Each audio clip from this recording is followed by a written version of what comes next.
ஞானேஸ்வரியில் அத்தியாயம் 18 ஸ்லோகம் 27. இந்த ஸ்லோகத்துல நம்ம பார்க்க போறது ராஜச கர்த்தா.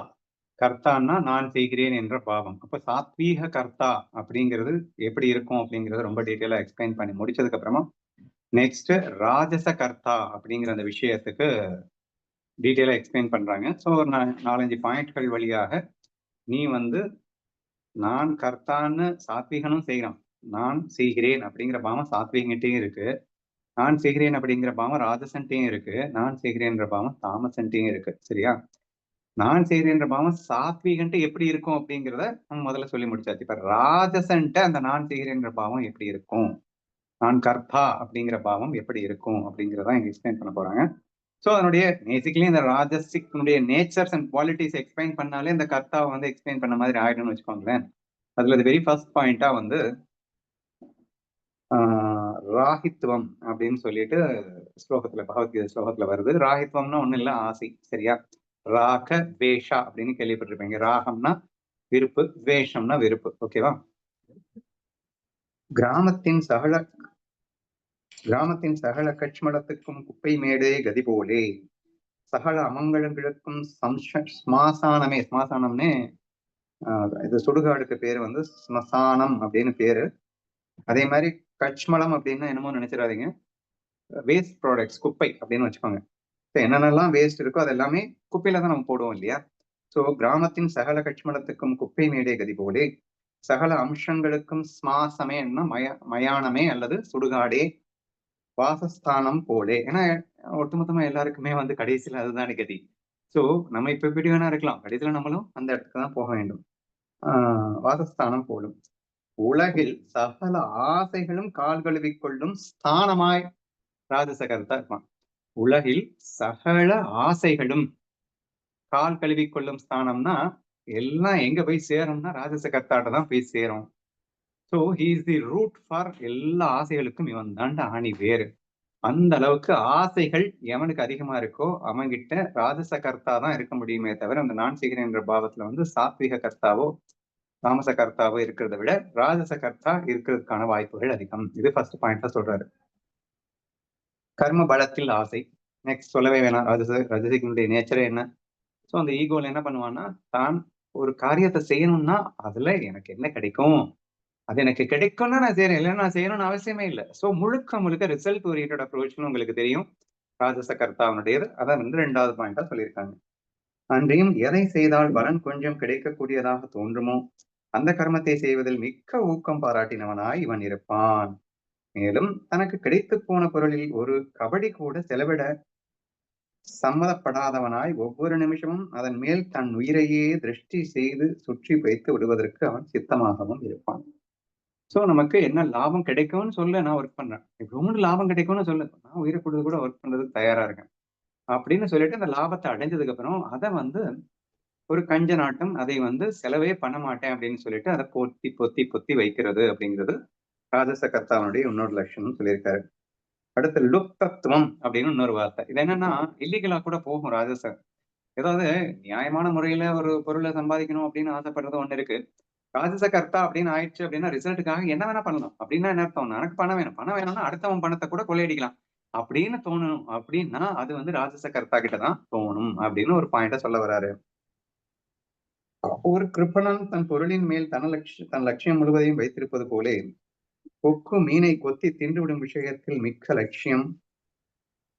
கிருப்பணன்னா கஞ்சன்னு வச்சுக்கோங்க. தன் பொருளின் மேல் தன் லட்சியம் முழுவதையும் வைத்திருப்பது போலே கொக்கு மீனை கொத்தி தின்றுவிடும் விஷயத்தில் மிக்க லட்சியம் வைத்திருப்பது போலே பிறர் பொருளை தனதாக்கிக் கொள்ளும் விஷயத்தில் தன் லட்சியம் முழுவதையும் வைத்தவனாக இவன் இருப்பானா. சரியா? அடுத்தவங்க கிட்ட என்ன இருக்கோ அதெல்லாம் எனக்கு வேணும், அதை நான் எப்படியாவது அச்சீவ் பண்ணணும், அதுக்கு என்ன வழியானாலும் பரவாயில்ல அப்படின்னு சொல்லிட்டு பிறர் பொருளின் மேல் லட்சியத்தை வைத்திருப்பதன் அப்படிங்கிற ஒரு வேணா மெயின்லி ரஜசிகனுடைய நேச்சரே கம்பேரிஷன் தாங்க. தனக்கு லக்ஸரியை விட லக்ஸரி யாருக்கு லாக்குன்னா நம்ம தமசிக்கு தான் லக்ஸரி லாக் இருக்கும். இந்த ரஜசிக்கு பாத்தீங்கன்னா அவன் லக்ஸரி எல்லாம் லாக் பண்ண வேண்டாம், அவனுக்கு கம்பேர் பண்ண அவன் தனக்கு மேல எவனும் இருக்கக்கூடாது. இவங்கிட்ட இருக்கிறது மத்தவங்க கிட்ட இருக்கக்கூடாது, இவங்கிட்ட என்கிட்ட மட்டும்தான் எல்லாமே இருக்கணும்.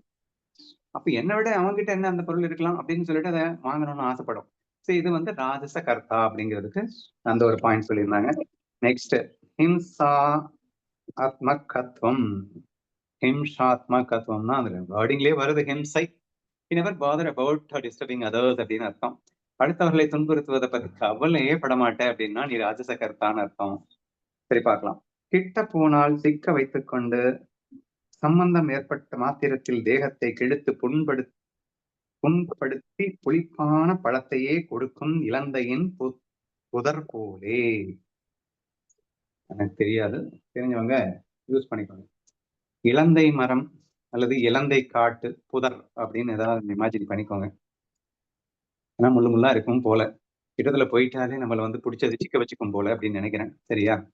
ஸோ அது மட்டும் இல்லாம சரி அந்த போயிட்டோம் சிக்க வச்சிருச்சு, அங்க என்ன ஏதாவது கிடைக்குமா அப்படின்னு கேட்டா அது ஒரு பழத்தை கொடுக்குது, ஆனா அது சாப்பிடவே முடியாது, அவ்வளவு புளிப்பாவும் இருக்கும் அப்படிங்கிற ரேஞ்சுக்கு. அப்போ ராஜச கர்த்தாவுக்கு இந்த எக்ஸாம்பிள்ல சொல்லியிருக்காரு. அவன்கிட்ட நீ போன அப்படின்னு சொன்னா உன்னை பிடிச்சி வச்சுப்பான். பிடிச்சி வச்சுக்கிட்டு சுகத்தை கொடுத்துருவான்னு நினைக்கிறாதடா, பிடிச்சி வச்சுக்கிட்டு துக்கத்தை தான் கொடுப்பான் அப்படின்னு சொல்றதுக்கு ஒரு எக்ஸாம்பிள் பாருங்களேன். தேகத்தை கிழித்து புண்படுத்தி புளிப்பான பழத்தையே கொடுக்கும் இலந்தையின் புதர் போலே மனோ வாக்காயங்களால் எதிர்பட்டவர்கள் அனைவரையும் துக்கம் கொடுத்து கொண்டு தனக்கு லாபம் தேடிக்கொள்ளும் விஷயத்தில் பிறருடைய தன்மையை கவனிக்காதவனாய். சோ மனோ வாக்கு காயம், மனம்னா மனசு தெரியும், வாக்குன்னா பேச்சு, காயம்னா உடம்பு. சோ இதை வச்சுக்கிட்டு நான் அடுத்தவங்களுக்கு எனக்கு லாபம் வேணும் அப்படிங்கறத நோக்கத்துல அடுத்தவன் எவ்வளவு கஷ்டப்படுவான் அப்படிங்கறத கணக்கிலே எடுத்துக்காம கண்ணு மணி தெரியாம புகுந்து ஆடுனேன் அப்படின்னு சொன்னா நான் ராஜச கர்த்தா அப்படின்னு அர்த்தம். பிறருடைய நன்மையை கவனிக்காதவனாய் அவன் இருப்பான். சோ நான் எனக்கு லாபம் தேடிக்கொள்ளும் அந்த விஷயத்துல அவங்களுக்கு என்ன நன்மை கிடைக்குது அப்படிங்கறதெல்லாம் நான் பார்க்கவே மாட்டேன்.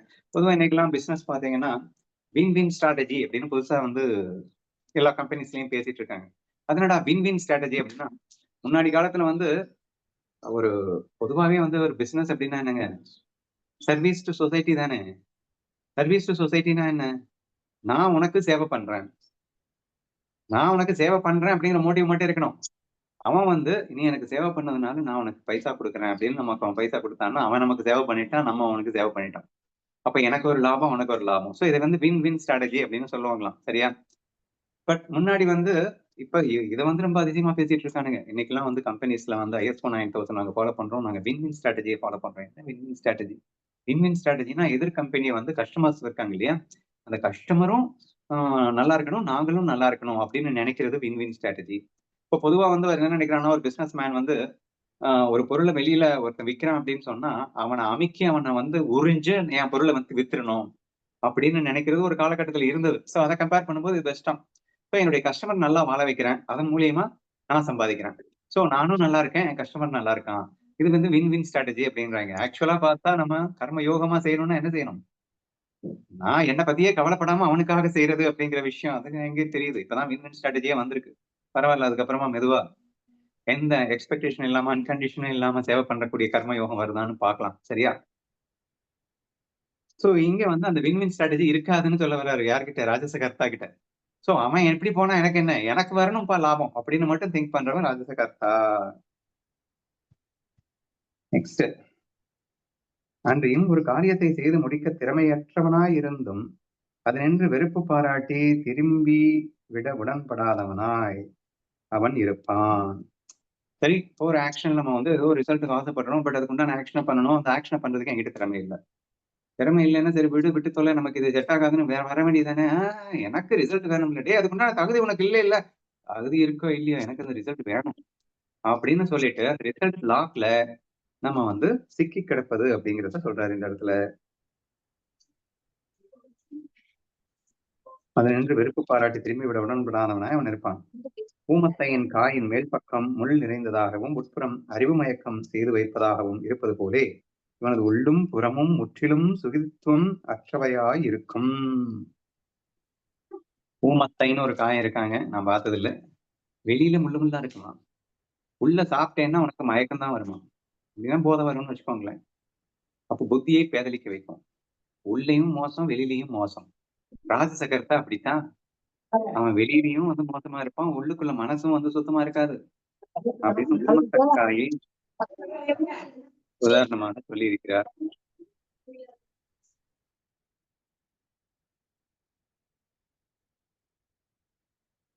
உள்ளும் புறமும் முற்றிலும் சுசித்துவம் அற்றவையா இருக்கும். அடுத்து, இவன் ஆரம்பித்த கர்மம் பூரணமாய் முடிவு பெறுமாகில் இவன் மிக்க சந்தோஷமடைந்து இதர்களுக்கு பழிப்பு காட்டுவான். அதன் முடிவு பெறாது போகுமாகில் அதனால் மனசு துக்கப்பட்டு இவன் அதை அவமதிப்பாக பேசுவான். ஸோ எடுத்த காரியம் நிறைவேறிடுச்சு அப்படின்னா எல்லாத்தையும் நல்ல நீலாம் வேஸ்டடா, நீ எதுக்கெல்லாம் வாழணும், என்னடா நீ இப்படி இருக்க, ரொம்ப எகத்தாளமா பேசுறது. ஏன்னா நான் ஜெயிச்சிட்டேனா, அவன் தோத்துட்டானா அப்படிங்கிறதுனால அந்த அளவுக்கு ரொம்ப ஓவரா பேசினான்னா அவன் ராஜசகர்த்தான்னு அர்த்தம். சிமிலர்லி நான் தோத்து போகும்போது டோட்டலா வெக்ஸ் ஆகி உட்காந்து அழுதுகிட்டு இருப்பேன். ஏன்னா அப்ப ஜெயிக்கும் போது கத்துனேன்னா அப்புறம் தோக்கும் போது அழுதுதானே ஆகணும்.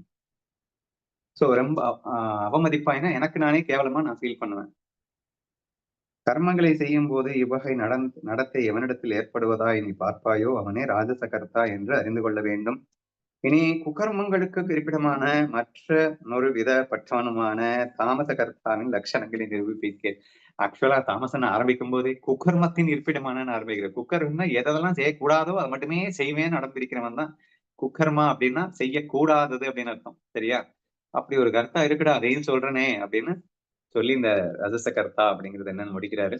அடுத்த ஸ்லோகம் தாமச கர்த்தாவை பற்றி சொல்கிறது. நாளைக்கு பார்க்கலாம்.